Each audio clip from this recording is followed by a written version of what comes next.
Enquanto, ó Salvador, teu livro eu ler, meus olhos vêm abrir, pois quero ver da mera letra além a ti, Senhor. Eu venho a ti, Jesus, meu Redentor. À beira-mar, Jesus, partiste o pão, satisfazendo ali a multidão. Davi do pão és tu, vem, pois assim satisfazer, Senhor, a mim.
Na presença de Deus derramar, mas só podes fluir o que estás a pedir quando tudo deixares no altar.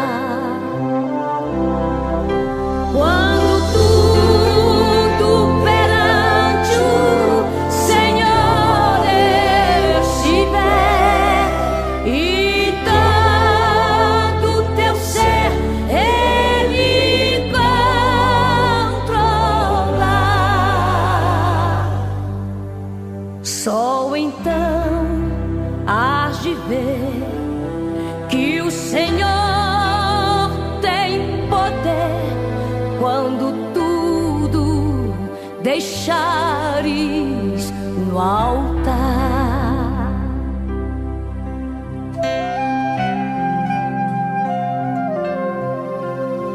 Maravilhas de amor te fará atendendo a oração que aceitar. Glória seja dada ao nome do Senhor. E a nossa escola hoje vai versar sobre a história do filho pródigo. Amém? E muito que nós queremos meditar com você nesta manhã. Ainda está faltando aqui 5 minutinhos, mas já vou entrar orando por você que vai nos acompanhar nessa escola, também aqueles que vão entrar depois, assistir através dos grupos. Que seja um domingo abençoado. Hoje, infelizmente, nós temos que orar pela Mônica e sua família. Ela perdeu a sua tia ontem, hoje estará velando e fazendo o sepultamento, né? Mas vamos estar orando. É uma obreira da igreja, muito dedicada, companheira mesmo.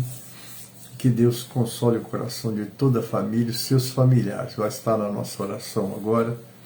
E eu vou pedir a Deus que console, que conforte, não é? Porque esse vazio que fica nas vidas dos enlutados, como é que vai ser, vamos dizer assim, substituído ou preenchido? Não tem como preencher esse vazio, não é? Mas, graças a Deus que nós temos o Consolador conosco, que é o Espírito Santo do nosso Deus, amém? Vamos estar então agora orando, pedindo as bênçãos do Senhor para esta família, como para esse domingo, que é o domingo de eleição, que Deus possa conduzir todos os membros do nosso ministério, como todo o povo de Deus e o povo que vai estar votando, para que saibam fazer suas escolhas e que em tudo possamos estar cumprindo também esse compromisso cívico que nós temos, não é isso? Então vamos orar. Pai Celeste, te agradeço pela noite de paz que nos concedestes. Já entrego nas tuas mãos todos aqueles que vão estar conosco nessa escola, abençoa. Quero te pedir um consolo especial para a tua serva Mônica, para toda a família dela, Pai, que estão velando o corpo de sua tia, que estará sendo sepultado hoje. Que eles tenham o teu consolo, o teu conforto, que todos sejam alertados para se prepararem para este momento, porque sabemos que vamos de enfrentá-lo com dois destinos. Se queremos, se aceitamos Jesus como Salvador e Senhor, vamos ficar juntamente com o Senhor na glória. Se não aceitamos, infelizmente estaremos para sempre banidos da presença dele. Pai, então que possamos todos estarmos preparados para este momento tão indesejado, mas tão real na vida de todos nós. A Senhora te pedindo o teu conforto, o teu consolo para esta família. Também abençoa nossa escola, Pai, nos capacite, abençoa aqueles que vão votar, dá-lhes a direção correta para escolher seus candidatos. Também te peço pelo nosso culto à noite, aqui na sede, só vamos ter no culto de Santa Ceia, começando às 18 horas, se conosco também, abençoa que a membresia toda estejam presentes, lembrando da morte do Salvador, e que ficou como um memorial, para estarmos sempre lembrando de que Ele esteve aqui, deu sua vida por nós, e agora intercede por nós ao lado do Pai. Muito obrigado, Pai. Muito obrigado, Jesus, por esse privilégio de te servirmos. Abençoe, pois, agora esta escola, capacita-me na ministração, e capacita os teus filhos que vão estar ouvindo e participando dela, Pai. Eu oro assim com ação de graças, em nome de Jesus, e para a glória do Senhor Jesus. Amém e amém. Vamos ver aí que nós já temos conosco alguns irmãos, né? Louvado seja o nome do Senhor Jesus, e que eu quero já estar agradecendo suas presenças. Vamos lá, Wesley, muito bem-vindo. Wesley, Deus abençoe. Iracema Bittencourt, Deus abençoe também. Louvado seja o nome do Senhor. Leia Matos, Deus te abençoe, minha irmã, muito bem-vindo. Luísa Torres, eita, lá do Espírito Santo, companheira, Deus abençoe. Que quantas lembranças, né, dos tempos que passamos aí com vocês, mas que Deus abençoe e nos conceda a oportunidade de nos revermos ainda pessoalmente, né? Os anos se passaram, mas por graça e misericórdia de Deus ainda estamos aqui.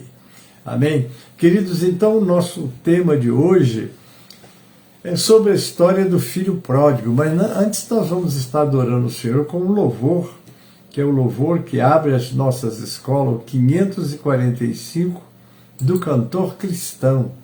Eu já estou te pedindo para abrir o seu Cantor Cristão neste louvor, 545 do Cantor Cristão, e nós vamos estar agora adorando o Senhor com este louvor. Amém?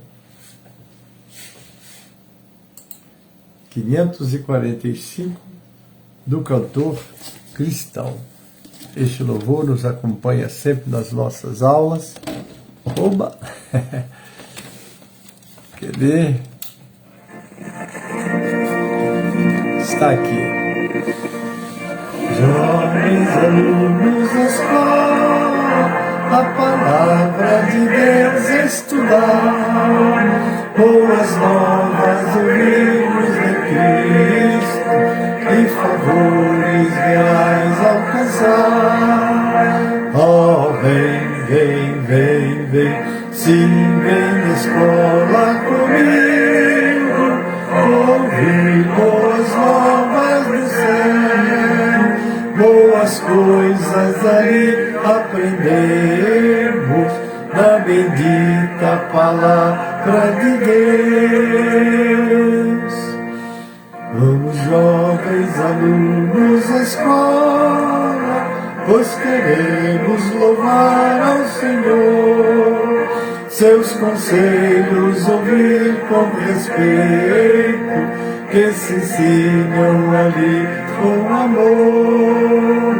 Oh, vem, vem, vem, vem, sim, vem na escola comigo, ouvir boas novas do céu, boas coisas ali aprendemos, da bendita palavra de Deus.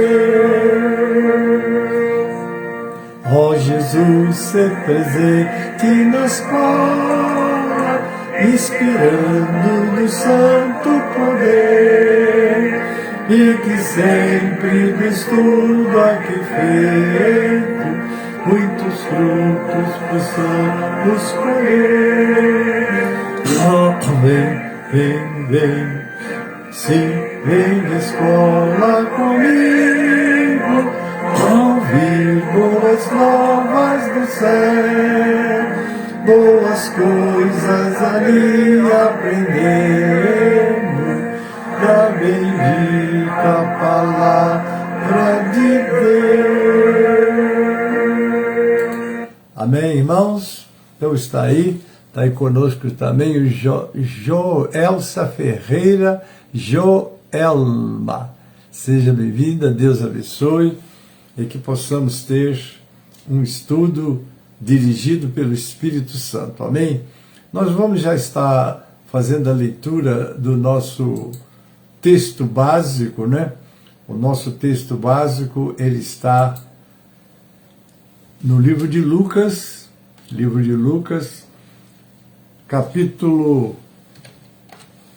de número 15, do verso 11 ao verso 32.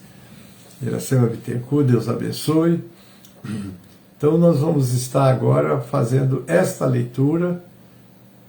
Louvado seja o nome do Senhor. Amém? Então, abra sua Bíblia neste louvor e vamos estar adorando ao nosso Deus. Amém? Glória a Deus. Eu estou procurando aqui uma música e nós vamos já estar lendo o nosso texto básico. É o Lucas, capítulo 15, do versículo 11 ao versículo 32. Amém? Então eu estou só ajeitando aqui, já vamos fazer essa leitura com vocês.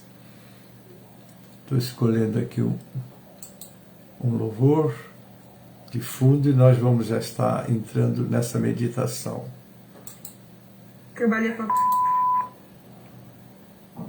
Glorificado seja o nome do Senhor. Hoje, para a gente achar um louvor aqui, tem que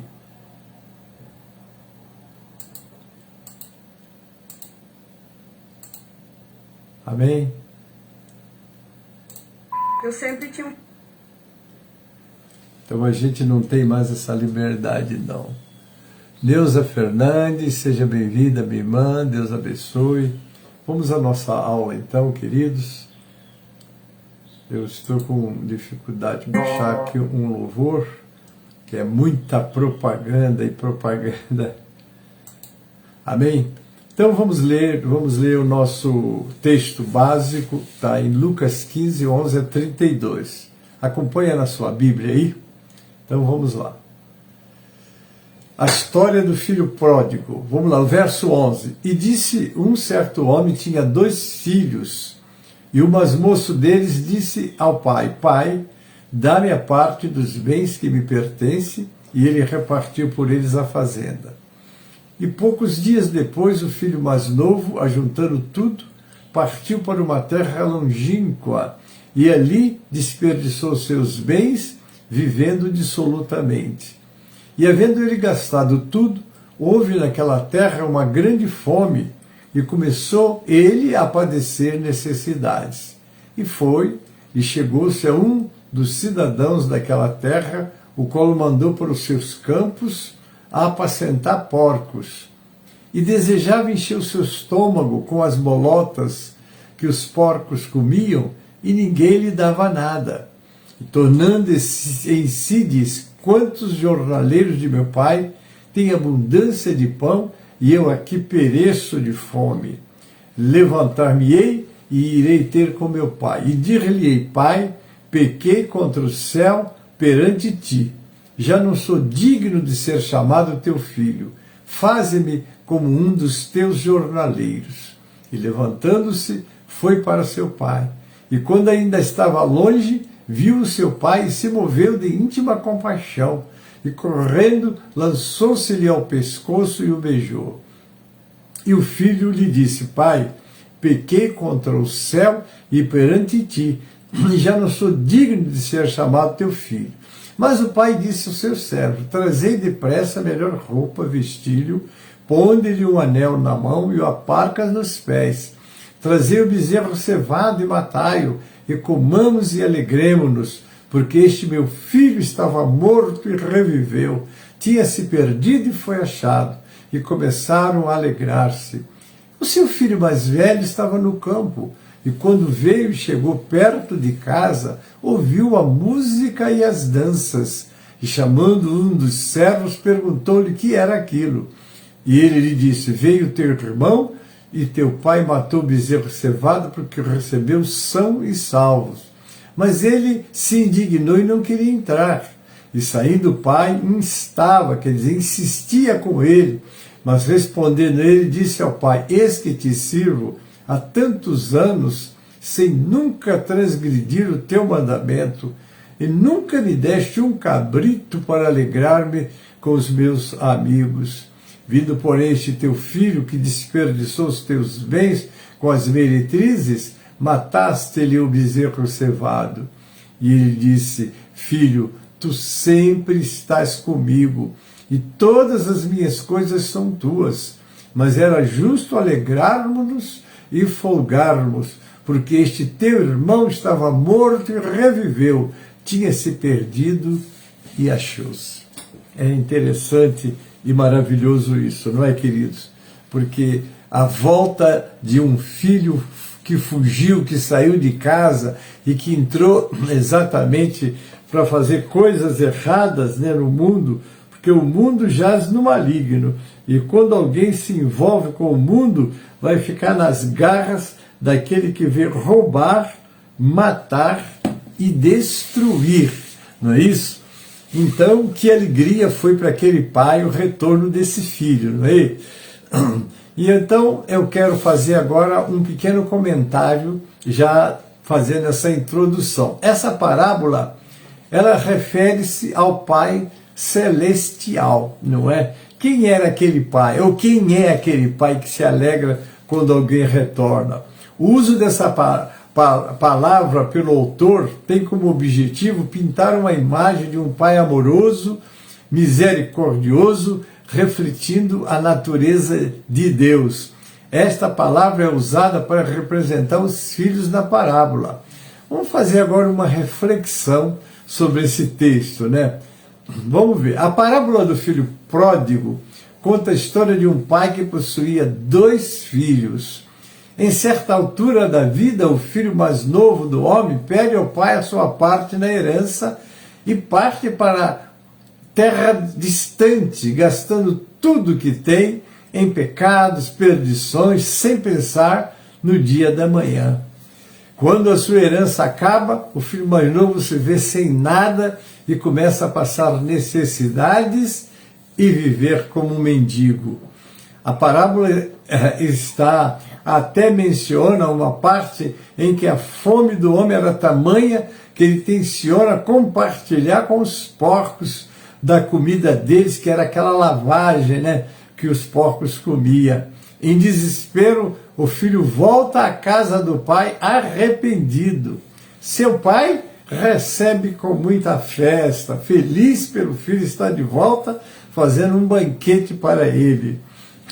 Mas seu irmão mais velho rejeita-o, não considera justo o que o pai receba o filho com festa depois que ele fez, uma vez que ele, o mais velho, sempre foi leal e fiel ao pai e nunca recebeu do pai uma festa como aquela. Não é? Que coisa tremenda a inveja, né? A inveja e a falta de amor, não é? Porque nós analisando aquele pai que tem o simbolismo do Deus misericordioso, não é? Que alegria que tem no coração de Deus, e nessa parábola, no caso da ovelha, da dracma, do filho, a alegria por um pecador que se arrepende, né? Mas vamos fazer uma reflexão agora. Segundo o dicionário, a palavra pródigo, né? Pródigo é aquele que esbanja, gasta mais do que possui ou necessita. É um esbanjador, gastador, né? Por isso, o filho mais novo é o filho pródigo do homem nesta parábola. Porque, em geral, nosso pensamento é que pródigo é aquele que volta, né? Muito bem, não deixa de ter sentido porque ele está no contexto da parábola. Mas a palavra pródigo quer dizer isso, aquele descontrolado. Quando uma pessoa idosa e o filho percebe que o pai viúvo está sozinho, lá de que maneira for, ele começa a gastar ou destruir o patrimônio, eles vão interditam esse pai, porque ele não está tendo mais noção do que faz. Mas vamos lá, vamos fazer uma reflexão. Primeiro, Deus nos permite cair no nosso próprio orgulho, porque um dos grandes problemas do ser humano é o orgulho. Eu às vezes vejo pessoas que não sabem se humilhar, não sabem reconhecer o seu erro, ele quer se manter, ainda que perceba que errou, mas não tem coragem de voltar, de se humilhar, de se consertar. Não é o caso como do filho que volta aqui. Não é? Mas geralmente as pessoas se fecham no patamar da sua razão, não cede, quando humilhar, o descer, o se consertar, isso é uma grandeza de gesto na vida do ser humano. É você reconhecer, não, eu errei, eu vou me consertar. É como disse Juscelino Kubitschek, essa frase é dele. Eu não tenho compromisso com o erro. Se alguém mostrar que eu estou fazendo uma coisa e que eu estou errado, eu estou pronto a me consertar. Saudoso Juscelino Kubitschek é dono dessa frase, não ter orgulho. Eu estou fazendo uma coisa errada, mas eu não vou voltar, porque senão o que o povo vai dizer para mim? Que eu não tenho personalidade, eu não tenho, enfim, está faltando em mim. Que isso, você fez e errou, mas eu não quero mostrar, nem me arrepender. Não, você quando se arrepende, você mostra a sua grandeza, sobretudo o seu caráter. Eu fiz uma coisa errada, eu quero voltar. Não é isso? Então vamos aprender já isso na nossa aula de hoje. O pai da parábola concede ao filho mais novo a posse de sua herança, mesmo que ele não estivesse próximo da morte. Porque em geral, não é? E essa questão de inventário, eu estou no momento com um problema que eu nem conto para vocês. Olhem pelo pastor Gênesis, né?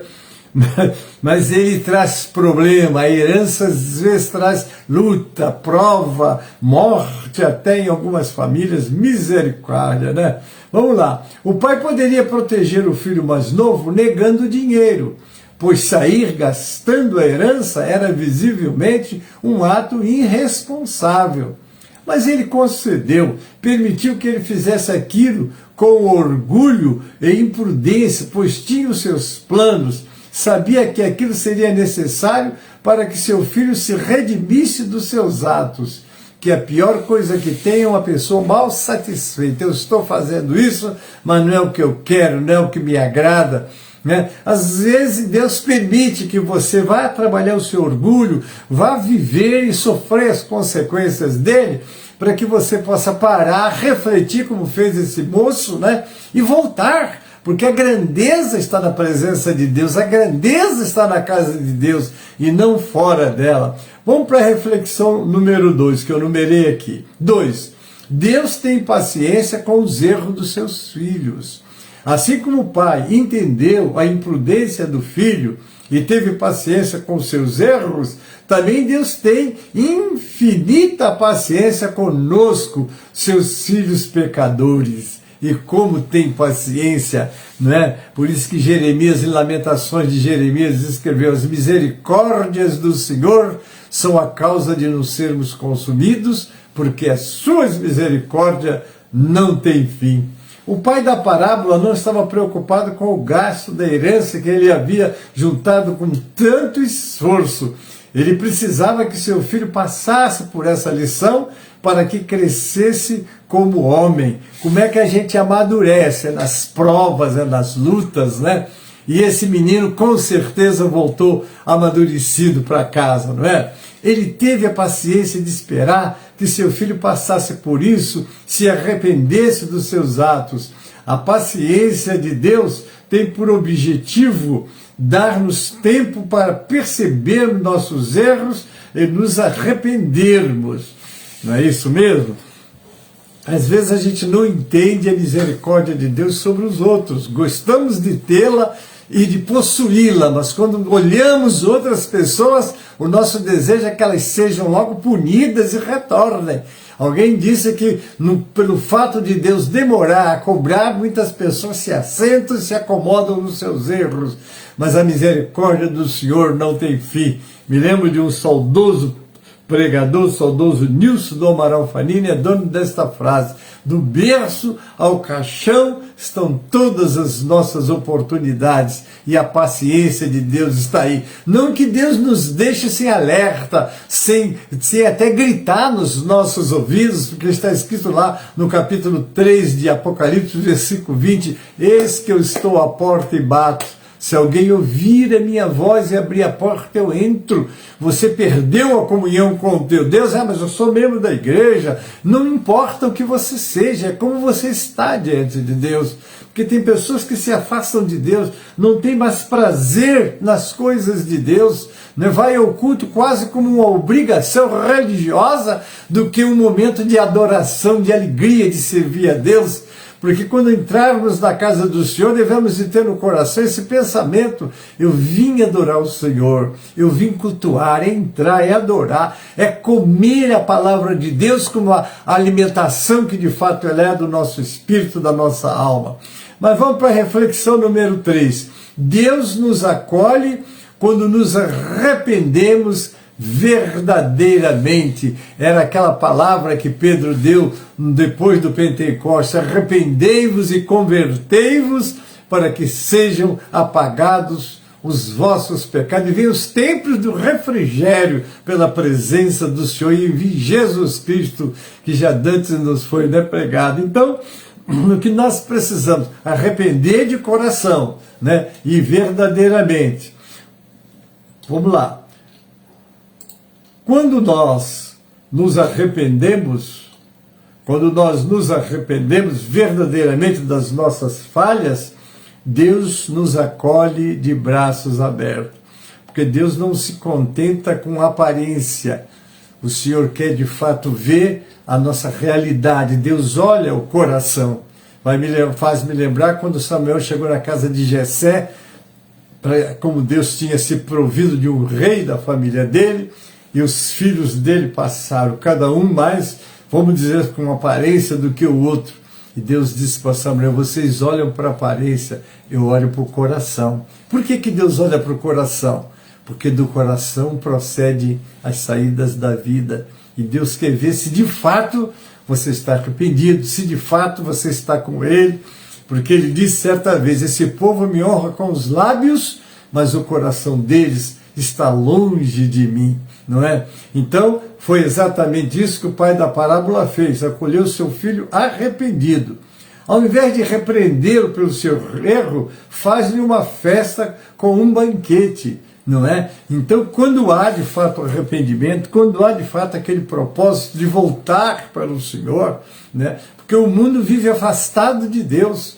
Está lá no livro de Lucas 19, versículo 10, o Filho do Homem veio buscar e salvar o que se havia perdido. Quer dizer, o homem se perdeu, mas Jesus veio, pagou um preço para trazê-lo de volta para Deus. Amém? Então, irmão, ao irmão mais velho que estava bravo com a decisão do pai, ele diz: entretanto, era preciso que nos regozijássemos e nos alegrássemos, porque este irmão estava morto e reviveu, estava perdido e foi achado. Elzira, Pai do Senhor, meus irmãos, bem-vindo. Vou fazer agora uma apresentação do nosso estudo. Na aplicação original, pródigo é aquele que age de uma forma extravagante além dos limites. É por isso que em nosso idioma, o significado de pródigo pode ser tanto esbanjador e gastador como generoso, magnânimo, né, e abundante ao distribuir. Vale dizer que o título da parábola Filho Pródigo não foi divinamente inspirado. Isso significa que esse título não consta no texto original do Evangelho de Lucas, sendo então atribuído à parábola tempos depois. Talvez esse não seja o título mais apropriado, pois a parábola é muito mais sobre o pai do que sobre o filho. Por esse motivo é que alguns estudiosos, ao longo do tempo, preferem chamar essa parábola por outros títulos. Por exemplo, a parábola do pai que espera. Eita Deus, hein? Contexto da parábola do filho pródigo. Quando Jesus contou a parábola do filho pródigo, ele estava cercado por publicanos e pecadores que se reuniam para ouvi-lo. Os publicanos eram os cobradores de impostos, judeus que estavam a serviço do Império Romano. Os publicanos eram vistos pelo povo como traidores que extorquiam os próprios irmãos. Já os pecadores eram as pessoas moralmente marginalizadas e de má reputação na sociedade. Essas pessoas não possuíam um padrão de vida aprovado pelos religiosos da época e por isso elas eram excluídas por eles. Aos judeus era recomendado que evitassem ao máximo ter contato com essas duas classes de pessoas. Na verdade, os rabinos nem mesmo ensinavam a tais pessoas. Vamos lá. No entanto, Jesus fazia diferente, né? Jesus sempre faz diferente. Jesus contrariava aquela religiosidade hipócrita. Jesus não apenas tinha contato com aquelas pessoas, mas também comiam com elas e mais além. Ele as buscava, porque Jesus veio buscar e salvar o que se havia perdido. Então, querido, Deus não faz acepção de pessoas, não quer saber se você tem a pele dessa cor ou daquela cor, não quer saber sua cultura, sua capacidade intelectual. Ele está olhando uma alma eterna, né, que é o espírito que está dentro do corpo do homem, que vai viver eternamente, está, vamos dizer, seguindo para uma perdição eterna. E ele veio para resgatar essas pessoas do inferno e do lago de fogo, que é o final de todos aqueles que morrerem sem Cristo. Tá certo? Assim? Então vamos lá. Foi assim com Mateus, um publicano escolhido para compor o grupo dos 12 apóstolos. Agora você vê que dentro daquela cultura judaica, dentro dos valores sociais que ele tinha, como é que pode o Senhor vai escolher um publicano, que era o Mateus, para ser um dos 12 dos seus apóstolos, né? Esse tipo de comportamento escandalizava os fariseus e os doutores da lei. Eles ficavam indignados e frequentemente questionavam Jesus acerca disso. O capítulo 15 do Evangelho de Lucas foi uma dessas ocasiões. Os rabinos da época concordavam que Deus recebia o pecador arrependido, mas eles não compreendiam que é o próprio Deus que busca tais pecadores. Esse, certamente, é o ensinamento principal da parábola do filho pródigo, não é? Os pregadores de perspectivas diferentes. Há pregadores que pregam diferente desse ponto de vista que nós estamos tratando. Amém? Podemos usar essa parábola, por exemplo, para aprendermos sobre relacionamentos familiares, embora esse não seja o sentido principal dessa parábola. O segredo para interpretarmos as parábolas de Jesus é nos atentarmos à sua mensagem principal, porque toda parábola tem uma mensagem principal. Não precisamos atribuir significado a todos os elementos de uma parábola, mas devemos direcionar a nossa atenção para o que realmente Jesus estava ensinando. A parábola do filho pródigo fala de 3 personagens. Vamos lá, o pai, o filho mais novo e o filho mais velho. Apesar de Jesus não ter nomeado especialmente cada um dos personagens na ocasião em que foi contada essa parábola, esses 3 personagens claramente tinham um significado específico. Vamos agora fazer esta análise fazendo um comentário. O pai representava Deus. O filho mais novo representava os publicanos e os pecadores. E o filho mais velho, os escribas e fariseus. Porém, como toda a palavra de Deus, o ensino presente na parábola do filho pródigo rompe as barreiras do tempo. Ela é tão atual para nós hoje quanto foi há mais de 2.000 anos atrás.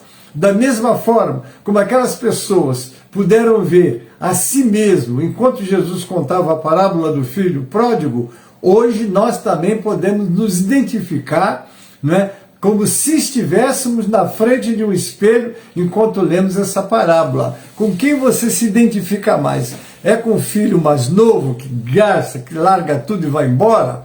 Ou com o filho mais velho, aquele que está, de fato, não é, reclamando e cobrando? Porque tem pessoas que só sabem cobrar, reclama de tudo, cobra tudo, e você procura ver, eles não fazem nada. Não é? Só sabe criticar, reclamar, e não fazer nada. Parece que ele está ali como um acusador, não é? Enfim, são problemas essas pessoas. Mas vamos lá, né? Cristo chama atenção para o amor e graça de Deus ao buscar e perdoar o pecador perdido. Às vezes a gente fica olhando, né? Alguém volta para a igreja e os outros ficam de olho. Esse camarada aí pecou, esse camarada aí saiu, esse camarada aí não tem convicção de nada. Por que não ora por ele, não ajuda, não é? A gente gosta de ser ajudado, mas nem sempre gosta de ajudar. Isso aqui é interessante. As imagens das 3 histórias, do pastor, das ovelhas, da mulher e do pai piedoso, apontam para Deus e sua misericórdia, que resgata e recebe o seu povo arrependido. Ele é perdoador. Deseja ter-nos sempre ao seu lado por amor. O outro ponto importante remete à atitude correta de considerar preciosa a salvação dos outros. Essa tem e deve ser a nossa preocupação. Buscar os perdidos, facilitar a entrada deles, recebê-los muito bem quando vem a nossa igreja, não é? Que bom quando alguém traz um visitante. Já pessoas trouxeram visitantes para ouvir a palavra de Deus e as pessoas cansaram de ouvir nada de alguém vazio que vai para frente como se fosse assim, tem que me ouvir e eu estou aqui para falar. Não é isso. Você deve, quando for à frente do povo, ficar à disposição e orar. Senhor, qual é a palavra que tu tens para este povo? O que é que esse povo está precisando? Porque é Deus que dá a palavra ao pregador. Eu tenho essa experiência ao longo de 62 anos de crente e 53 de pastorado, né? Que quantas vezes preparo um sermão, medito, quando chego no púlpito para pregar, Deus, o Senhor vai pregar e me dá um outro texto, e eu cedo, e quando eu vou para o texto que Deus deu, eu vejo fluir a graça de Deus e o povo ser alimentado e abençoado, que Deus é que opera em nós o querer e o efetuar, segundo a sua boa vontade, como está lá em Filipenses 2,13. Vamos lá.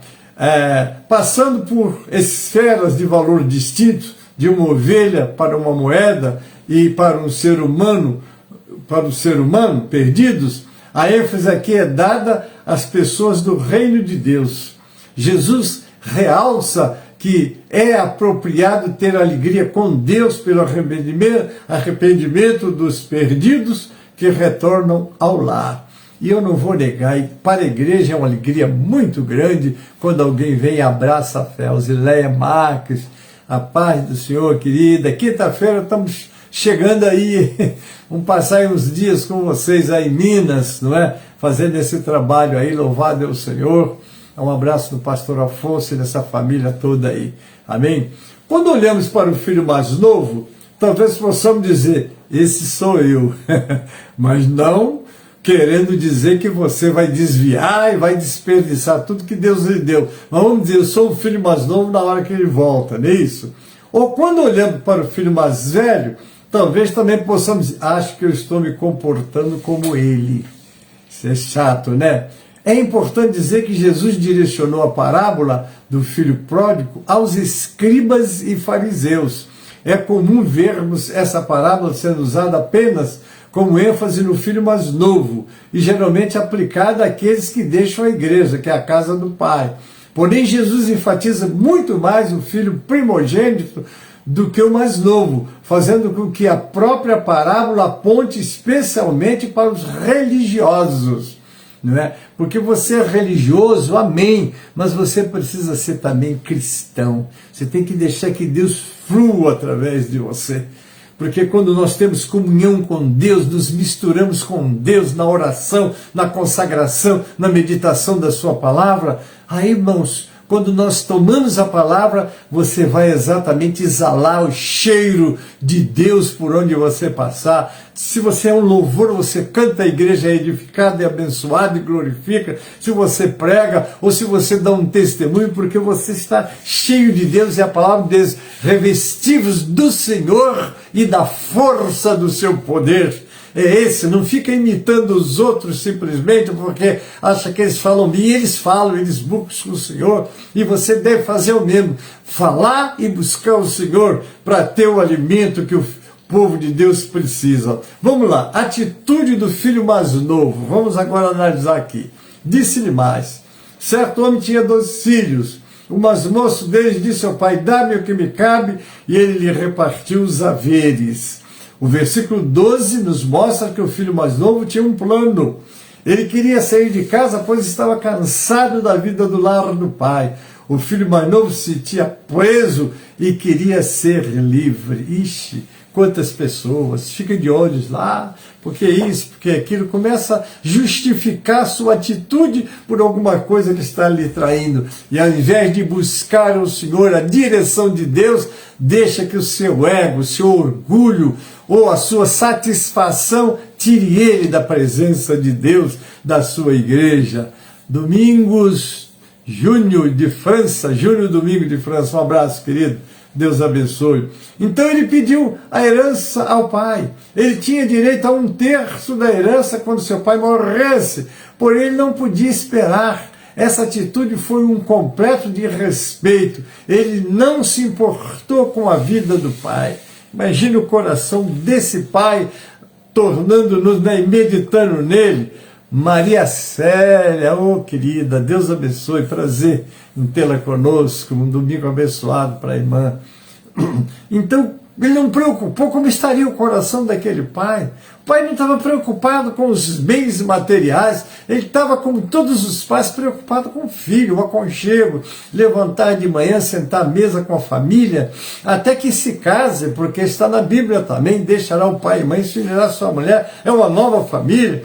Mas nós geralmente levamos para a nossa nova família aquilo que nós valorizamos com a família dos nossos pais. Se você não valorizou o que você aprendeu no seu lar, como é que você vai ter uma família ajustada, abençoada e sendo uma família alegre, não é verdade? Então tudo isso, o coração daquele pai como ficou, não é isso? Então vamos lá, ele não quis saber se o pai contava com ele para ampará-lo na velhice. Seus planos eram mais importantes. E aqui nós vemos o egoísmo, né? Eu estou preocupado comigo, os outros que se danem, né? Que coisa terrível, quando o segundo maior mandamento da Bíblia está lá, amar o próximo como a si mesmo. Você nunca pode viver uma vida egoísta, uma vida em que só você é importante, você, claro, a Bíblia diz, amar os outros como a si mesmo, então você tem que amar você também, não é cuidar de você, cuidar das suas coisas, porque não adianta você se dedicar aos outros e esquecer de você, não é isso? Você tem que lembrar de você, cuidar de você, mas não deve esquecer também os outros. Os seus planos eram mais importantes. Ele amava mais a si mesmo do que ao pai. Ele quebrou os mandamentos de Deus. A divisão proposta pelo filho era muito complicada. Imagine agora você vai reunir, vai valorizar, vai procurar os avaliadores, vai procurar os compradores, porque esse filho quer os seus bens ou o seu direito em espécie. Me dá o que é meu, que eu quero ir embora. Que coisa terrível! Vai sair da família, vai sair do abrigo, vai sair do lugar onde ele está protegido, que é o que faz uma pessoa quando abandona o Senhor, abandona a casa do Pai, e vai se lançar no reino das trevas. Este mundo, como está lá em 1 João 5,19, sabemos que somos de Deus, e o mundo inteiro jaz no maligno. Para todo lado que você vai, o dedo maligno está funcionando, querendo te corromper, querendo te tirar da presença de Deus. E o que você precisa fazer? Eu prefiro ficar com Jesus, amém? Porque Jesus é eterno, Jesus não é passageiro, o que Ele tem para nós é uma felicidade eterna, não é isso? E às vezes as pessoas trocam a glória da eternidade por um prazer momentâneo que só lhe trará prejuízo, como foi o caso desse menino, né? Muito bem. Bem, sobre isso nada sabemos com respeito à saída dele, mas vamos lá. Mas seja como for, o fato é que tal pedido gerou problemas. Toda a propriedade precisava ser dividida, uma parte considerável deveria ser vendida e liquidada. Essa era uma situação que afetava todo o lar, além de ser um insulto ao pai que nunca lhe deixou faltar nada. Que coisa, né? O que faz nossos pais que cuidam de nós?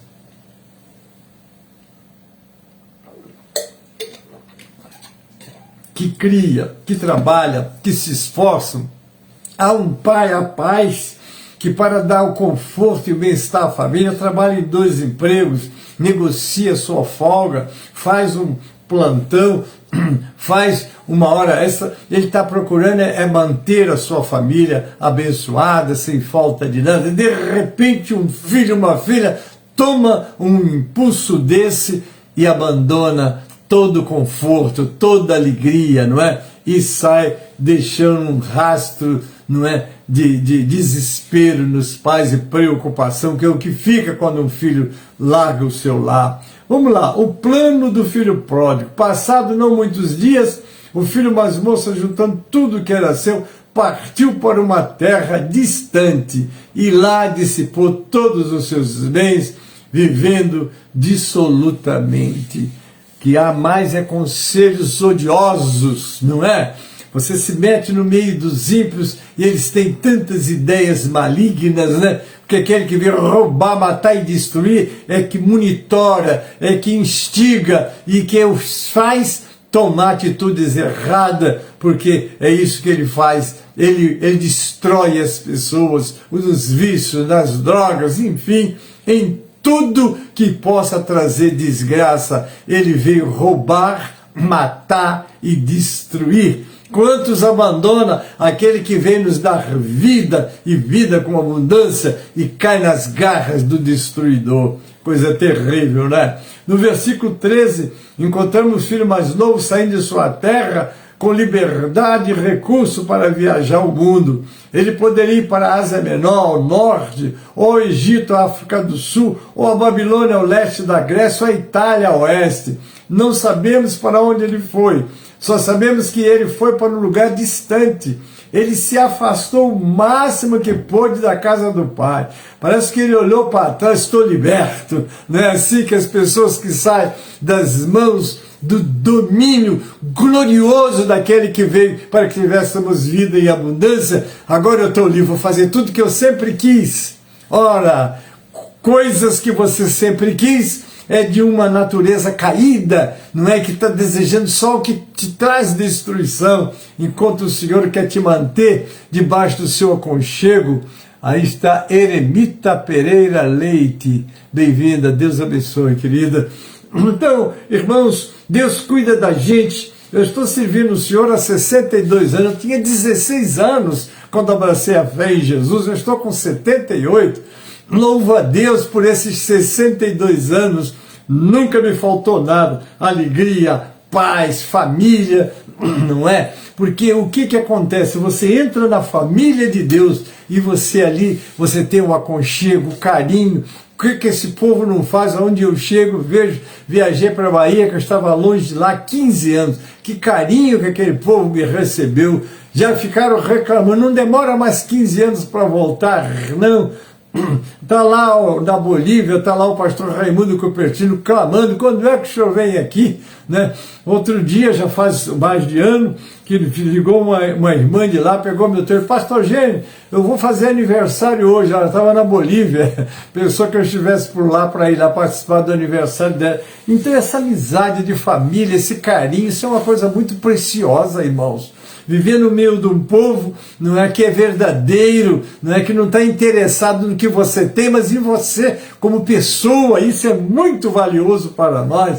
E ele dá as costas para tudo isso, não é? Que coisa terrível. Ele não deixou nenhuma reserva na casa do pai, para que no caso seu plano desse errado, ele pudesse voltar dignamente. Esse filho mais novo viveu de forma dissoluta, de maneira que lhe parecia melhor. Seduções, engano, desgraça, é o que o mundo tem, é o que a humanidade tem, só a misericórdia de Deus. Vamos para o tópico aqui, a ruína do filho pródigo. Depois de ter consumido tudo, sobreveio àquele país uma grande fome e ele começou a passar necessidade. No versículo 14, temos notícias do início de sua ruína. Seus recursos acabaram, ele havia gastado tudo e começou a passar necessidade. Não é? Quando ele chegou com a sua bolsa cheia de recursos, não lhe faltou amigo. Mas quando os recursos acabaram, os amigos foram com os recursos. Certamente ele procurava alguém que dizia que era amigo desse. Não tenho tempo para você. E quando ele se viu no meio do nada. Não tenho nada, não tenho ninguém, não é isso? O dinheiro acabou e a fome chegou. Para piorar, ele estava em terra estrangeira. Olha só, ele estava em terra estrangeira. E ninguém podia socorrê-lo, não tinha mais amigo, não tinha mais status, não tinha mais herança. Oh, coisa terrível, não é? O desejo mundano é passageiro, é tudo ilusão. Ele leva embora a alegria, ele arruina a vida, ele traz solidão. Agora ele está sozinho, com fome, precisando de um emprego. Mas o que ele sabe fazer?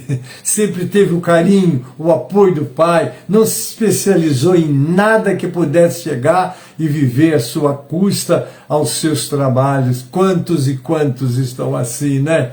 Então ele foi e se agregou um dos cidadãos daquela terra, e este mandou para os seus campos para guardar e cuidar dos seus porcos. Ora, que coisa terrível, né? O versículo 15 nos mostra a humilhação a qual o filho mais novo foi submetido. Para sobreviver, ele foi cuidar de porcos. Devemos nos lembrar de que era um judeu e, como tal, não podia ter contato com os porcos. Estes animais eram considerados imundos pela lei. Está lá em Levíticos 11:17. Os rebanhos os rabinos consideravam as pessoas que cuidavam amaldiçoada. Com isso, percebemos que ele perdeu seus recursos, sua religião e, consequentemente, a sua identidade. Perdeu tudo. Coisa tremenda, não é, irmãos? O que acontece com o homem que abandona o Senhor, que abandona a casa do Senhor, que abandona as casas de Deus? Ele vai achar que agora sim, agora eu vou ser feliz. Feliz como? Feliz, que quer dizer bem-aventurado, é os que servem ao Senhor, é o que tem os anjos protegendo ele, é que tem o Deus provedor por ele. Como disse Davi, fui moço, hoje sou velho, nunca vi a sua descendência desamparada, nem um justo a mendigar o pão. Isso aí, querido. Estar com Jesus é estar protegido pelo dono do ouro, o dono da prata, o dono da saúde, o dono de tudo, e que está no controle de todas as coisas. É um privilégio estar na casa de Deus, é um privilégio estar na comunhão dos santos, porque você está aí desfrutando. O que você precisa é entender o que é servir a Deus. Tem muitas pessoas que querem fazer da igreja um meio político, não é? Como acontecia na igreja de Corinto: eu sou de Paulo, eu sou de Cefas, eu sou de A, de B, de C. E Paulo vem e diz: está Cristo dividido, vocês foi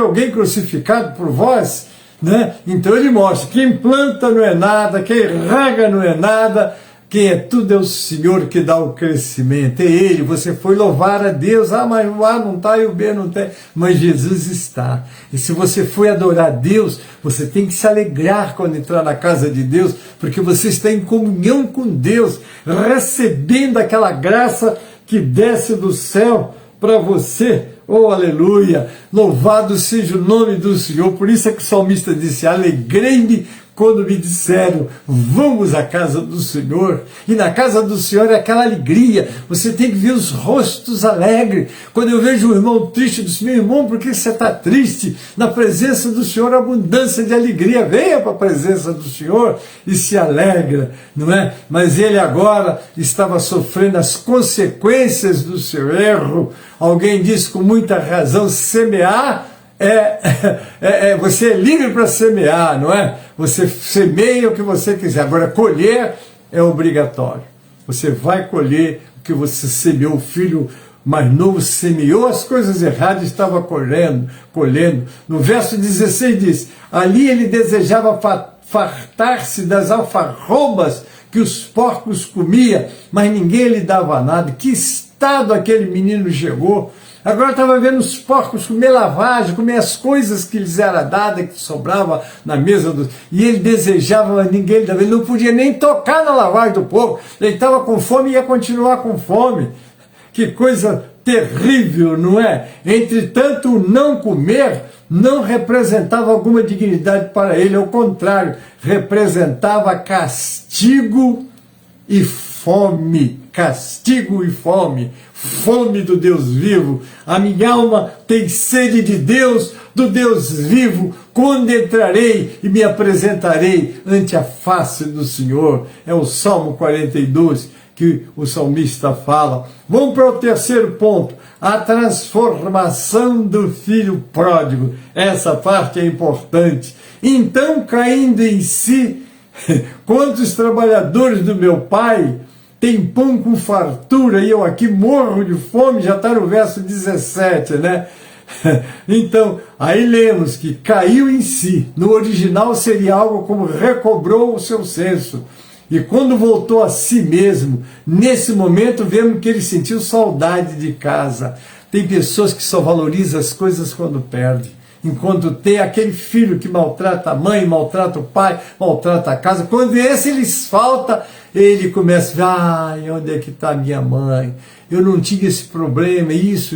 Aí vê a falta, porque às vezes nós não valorizamos o que temos, só vamos valorizar quando perdemos. E ele agora começa a lembrar do pai, começa a lembrar dos empregados do pai, começa a lembrar da casa do pai. Aí toma uma atitude, né? Atitude que transforma uma decisão errada, né? Olha o que ele diz: levantar-me-ei, irei ter como pai, e lhe direi: pai, pequei contra o céu diante de ti, já não sou digno de ser chamado seu filho, trata-me como um dos teus trabalhadores.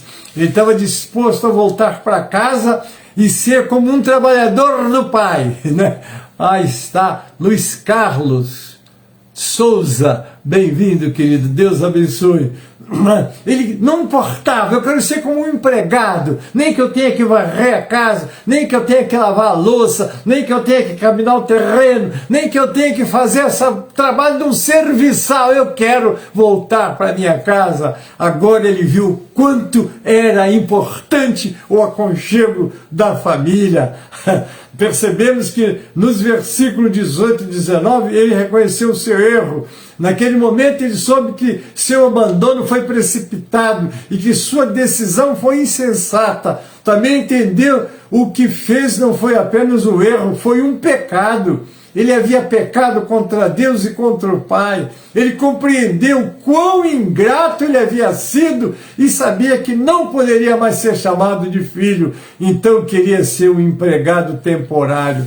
Nesse exato momento, aquele filho mais novo já não era o mesmo rapaz inconsequente que saiu da casa do pai. Ele havia sido transformado. As provas nos transformam e faz nós acordarmos para a realidade de Deus. Esse mundo é um mundo de ilusões, os vícios e tudo mais que Satanás coloca como sendo sedativo, como sendo uma anestesia para a dor. É mentira, ela apenas serve como anestesia, ele vai por um pouquinho de tempo, logo vivemos a realidade da nossa dor. Vamos ao quarto ponto.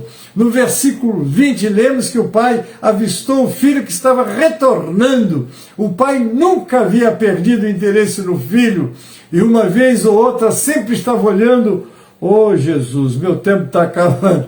Aleluia. O pai não havia perdido, né? Ele estava sempre olhando o caminho por onde o filho saiu, esperando que o filho voltasse. Olha que coisa tremenda, queridos. Como Deus ama, não é? Os seus filhos, mesmo aqueles que estão afastados, o desejo do coração dele.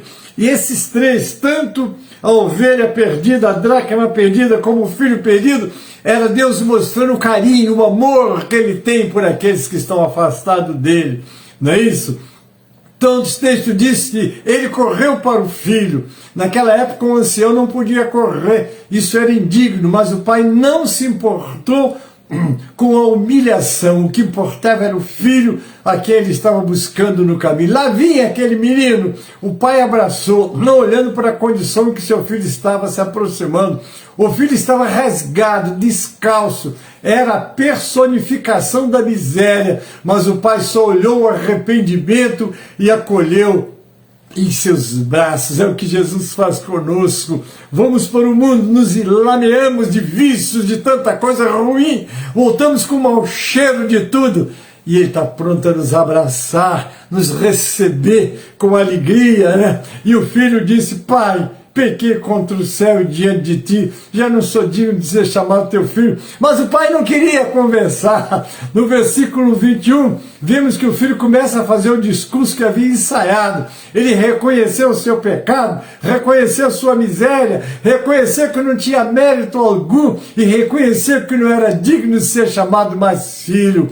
Porém, algo que realmente merece nossa atenção é o fato de que ele não conseguiu dizer: faz de mim um dos seus empregados. O pai nunca deixou, aleluia, que ele dissesse essa palavra, porque o coração de Deus amoroso nos recebe, nos abraça e não olha para os nossos erros, olha para a nossa necessidade. Glória a Deus. Osmar Ramos, bem-vindo, querido. Deus abençoe. É assim que Deus recebe um pecador arrependido que volta para ele.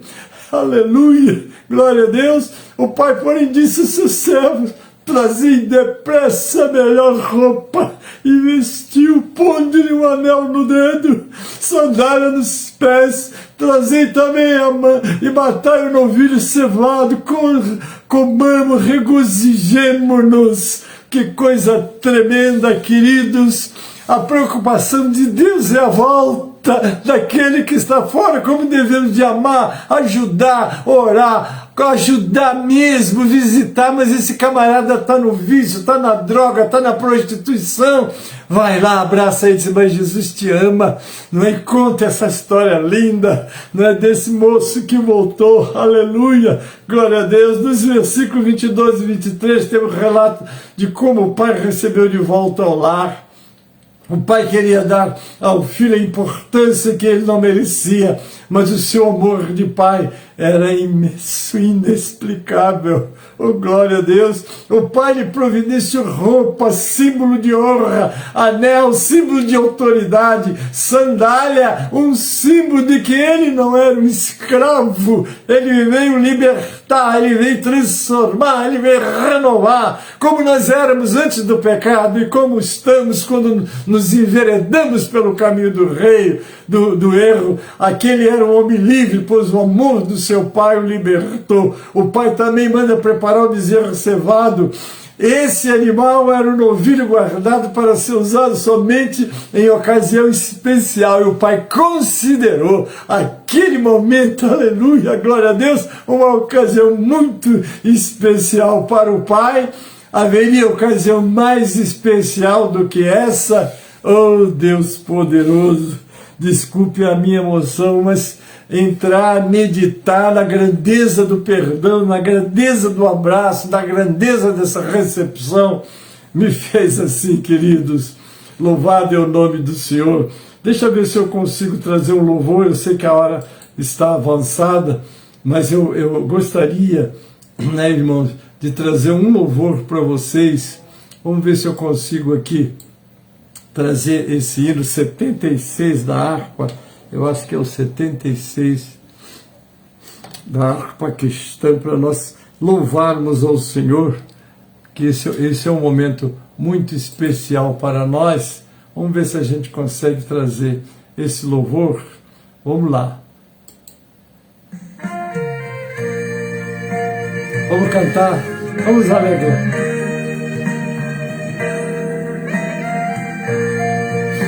Vamos cantar com Carlos José. Vem, ó pródigo, vem sem tardar, te chama Deus. Ouve um chamado, sim, chamando a ti. Tu que vagas errantes, escuta a voz do céu. Escuta a voz de amor. Deus espera por ti, perdido pródigo vem. Deus espera por ti, perdido pródigo vem. Com paciência e ternura te chama o Senhor. Ouve o chamado, sim, chamando a ti.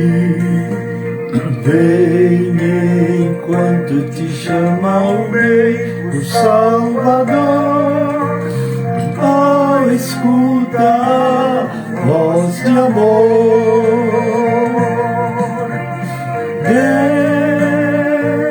Deus espera por ti, perdido pródigo vem. Deus espera por ti, perdido pródigo vem.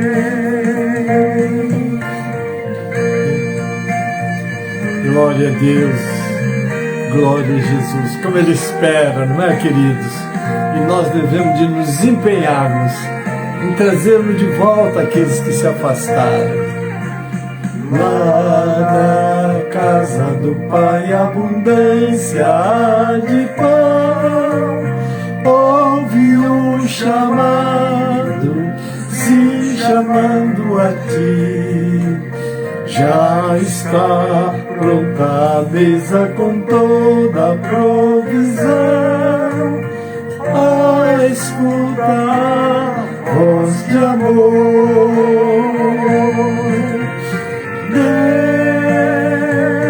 Deus espera por ti, perdido pródigo vem. Deus espera por ti, perdido pródigo vem. Aleluia e glória a Deus. Amém, amados? Louvado é o Senhor.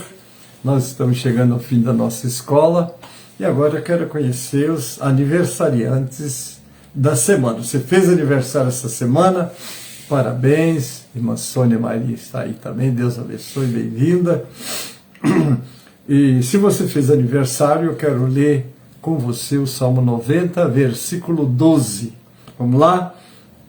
Ensina-nos a contar os nossos dias de tal maneira que alcancemos corações sábios.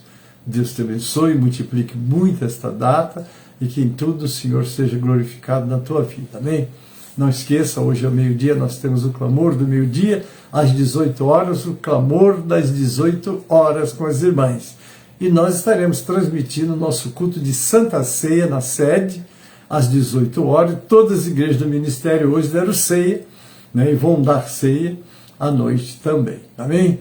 Então, Deus abençoe, um feliz fim de semana, uma feliz eleição também, que Deus coloque homens certos nesses lugares administrativos, é a nossa oração pelo nosso povo. Amém? Vamos orar. Muito obrigado pela tua presença, Deus abençoe, e te convido para à noite às 18 horas estar conosco no culto, mas não esqueça, o culto presencial é importantíssimo para todos nós, não deixemos de congregar, não é? Como está lá no capítulo de 10, 25 do livro de Hebreus, a minha memória não me trai. Como aqui é uma escola, eu não gosto de deixar de confirmar se deu o endereço certo. Eu disse 10, 25. O que que diz? Não deixando a nossa congregação, como é costume de alguns, antes admoestando-nos uns aos outros, e tanto mais quando vedes que se vai aproximando aquele dia. Congregar, igreja. Essa história que eu sou igreja, não preciso de igreja, está errado. Você não é igreja, você é membro da igreja. Igreja é quando o povo de Deus se reúne para adorar. Aí está na palavra, onde estiverem 2 ou 3 reunidos em meu nome, estou eu no meio deles. Amém? Deus abençoe, uma ótima semana para você, e vamos orar. E que Deus nos dê um domingo de eleição, mas sobretudo um domingo de cultuar o nosso Deus maravilhoso. Obrigado, Pai, por esses momentos que passamos ministrando a Tua Palavra. Abençoe os Teus filhos que ouviram, aqueles que ainda ouvirão. Se algum pedido de oração for colocado, será colocado. E já te peço a Tua intervenção, Pai, porque Tu és um Deus de sempre. Eu oro assim agradecido. Abençoe essas vidas, abençoe o nosso país, o nosso estado, o nosso município, Pai, as eleições que estão acontecendo. Dirija tudo, Pai, que sejam as Tuas mãos sobre os eleitos e sobre os candidatos, que possam se comportar com lisura, que todos possam assumir a responsabilidade diante de Ti também, sabendo que um dia prestarão contas de tudo que estão fazendo, Pai. Se oro, te peço, abençoa a Tua igreja, que tem a missão de ser o sal e a luz da terra. Abençoe todos nós. Dá-nos uma eleição abençoada, dá-nos um culto glorioso logo mais na Tua casa. Oramos assim com ação de graças, em nome de Jesus, para a glória do Senhor Jesus. Amém e amém. A graça do Senhor Jesus e o amor do nosso Deus, nosso Pai, a comunhão e as consolações do Espírito Santo, seja convosco, seja conosco e com todo o povo de Deus na terra. Amém e amém.